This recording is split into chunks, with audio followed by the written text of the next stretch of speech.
سلام و عرض احترام خدمت همه عزیزان. توی این جلسه میخوایم اپراتورهای محاسباتی ریاضی در زبان پایتون رو با هم یاد بگیریم که عبارتند از جمع، تفریق، ضرب، تقسیم، باقی مانده صحیح که با کارکتر درصد نشون میدن، همچنین خارج قسمت صحیح و توان.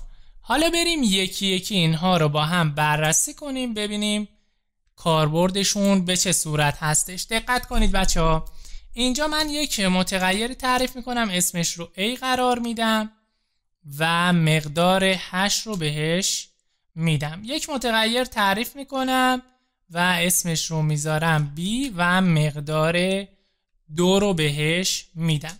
یک متغیر کمکی تعریف میکنم و اسمش رو میذارم تمپ. میگم توی تمپ بیا A رو به علاوه B کن و در نهایت بهش میگم برای من پرینت کن متغیر تمپ رو. اولین کاری که انجام میدیم جمعه.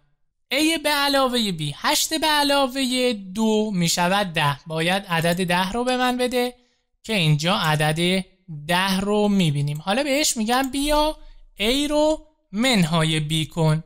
8 منهای 2 در واقع میشود 6 و اینجا عدد 6 رو میبینیم. حالا بهش میگم بیا A رو ضرب در B کن. 8 ضرب در 2 میشود 16 و من عدد 16 رو اینجا میبینم. حالا بهش میگم بیا 8 رو بر 2 تقسیم کن. 8 تقسیم بر 2 میشود 4 و من اینجا عدد 4 رو میبینم. حالا بهش میگم بیا باقی مانده تقسیم 8 بر 2 رو به من نشون بده. 8 تقسیم بر 2 بچه باقی ماندهش میشه چی؟ باقی ماندهش میشود 0 و من عدد 0 رو اینجا میبینم. حالا دنبال خارج قسمت صحیح هستم. اینجا خارج قسمت صحیح رو ازش میخوام که در واقع عدد 4 رو به من میده. 4 دوتا میشود 8 تا و خارج قسمت من میشود 4. بهش میگم 8 رو به توان 2 برسون. 8 به توان 2 میشود 64. باید عدد 64 رو به من بده که اینجا کدم رو ران میکنم و عدد 64 رو میبینم. حالا دقت کنید بچه ها، من اینجا گفتم چی؟ گفتم این خارج قسمت صحیح هستش. خارج قسمت اعشاری هم داریم. بیاین 2 تا عدد مثال بزنم واسهتون که یک خارج قسمت اعشاری بده. مثلا 100، عدد 100 و 26 رو واسهتون مثال بزنم. اینجا بهش بگم بیا A رو تقسیم بر B کن، یعنی 100 تقسیم بر 26.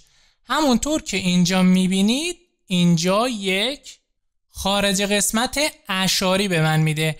اگر بخوام این خارج قسمت رو به صورت یک عدد صحیح نشون بدم از این کارکتر استفاده میکنیم، همونطور که بهتون اشاره کردم. اینجا عدد 3 رو به من میده.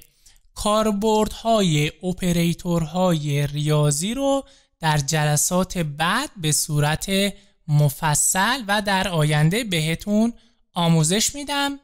اینها رو خوب یاد بگیرید که بسیار پرکاربرد خواهد بود. موفق باشید.